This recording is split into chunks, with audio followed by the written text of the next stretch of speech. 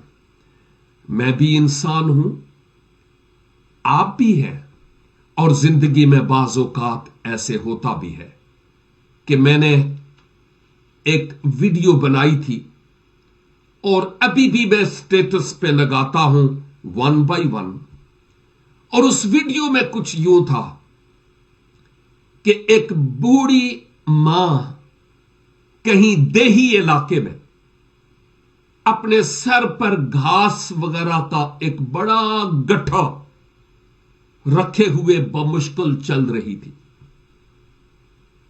اور پیچھے سے ایک ٹرک آتا ہے، اور وہ اس اماں کو جانتا تھا اور ترس بھی آیا ڈرائیور کو، اور اماں کو کہنے لگا، اماں جی میں ٹرک کھڑا کرتا ہوں، میں آپ کی مدد کرتا ہوں، اور یہ گٹھڑی پیچھے ٹرک میں رکھیں اور ٹرک میں بیٹھ جائے.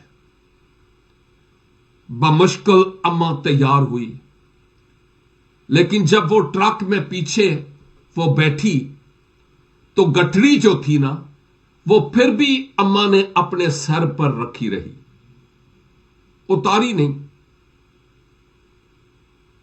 ٹرک والے کا مقصد یہ تھا کہ ایس گٹھڑی نو لا کے سروں ٹرک دے وچ رکھے، اس کا بوجھ ہلکا ہو جائے، منزل پر پہنچ کر اس کو گٹھڑی دے دی جائے گی. لیکن اماں نے سوچا، نہیں، میری گٹھڑی کدھرے ٹور نہ جائے، میرے سر تے ہی ٹھیک ہے. کہنے کا مطلب یہ ہے، بوجھ اٹھانے والا کہتا ہے میں تیرا بوجھ اٹھانے کے لیے تیار ہوں، لیکن ہم اتنے سمارٹ اپنے آپ کو سمجھتے ہیں کہ کہتے ہیں میرا بوجھ میرے تک ہی ٹھیک ہے، میں اٹھا سکتا اور اٹھا سکتی ہوں. تے چیخاں بھی پھر ادو ہی نکل دیا نے، اتھروں بھی ادو ہی نکل دے نے، ٹوٹ بھج جانے تے پھر سمجھ آؤندی ہے. اپنے سروں کو خداوند کے حضور جھکائیں اور اس کلام کے لیے جو آج خداوند نے ہم سے کیا ہے شکر گزاری کریں. اے قادر مطلق خداوند، آپ کے کلام کی ان گہری، عمیق، خوبصورت، برموقع باتوں کے لیے آپ کا شکر ادا کرتے ہیں. اے خداوند، فضل بخش دیجئے کہ ہم ان باتوں کا اطلاق اپنی شخصی زندگی پر کریں اور ان سچائیوں اور حقائق کے مطابق اپنی زندگی بسر کر سکیں.